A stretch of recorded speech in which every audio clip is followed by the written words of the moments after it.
just put her hand up to the mirror, but to her horror, she found herself reaching into it, seems to have entered a mysterious space. Her friend also rushed to try, and touched the floor of the mysterious space. In order to explore the mystery of the mirror, Mike turned on his cell phone to record the video, and reached into the mirror. When they watched the video, they realized that the mirror was the same room as this one. At that moment, Jane couldn't help but rush in. The mirror flickered and he was in the mirror world. Looking at the empty room, he decided to push the door and go out, but as soon as he stepped out of the room, he heard the sound of playing. He leaned carefully against the wall and explored the room, but he was shocked by what he saw. He saw himself and his friends barbecuing in the yard. He quickly took out his cell phone to record the incredible scene. Then he scrambled out of the mirror world. His friends were shocked by Jane's description. In order to explore this mysterious space, they tried to experiment the time difference between inside and outside the mirror. They didn't realize that just 10 seconds inside the mirror, half an hour had already passed. After calculating, the time difference between the two sides of the mirror was 180 times. At that moment, Jane rushed in again. David also rushed to catch up, but Jane had already disappeared. Facing the empty room, David had no choice but to return. And then Jane returned. When they entered hand in hand,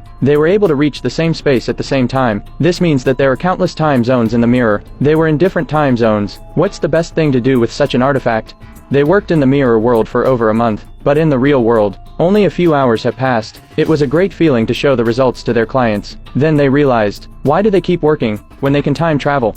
Now the people in the mirror world are in trouble. They snuck in and took someone's wallet. Then they went to the mall and bought everything they wanted. They didn't stop until they'd spent all their cash and maxed out all their credit cards. As they carried it all around the room, all kinds of luxury goods filled the room. In a few days, they became rich.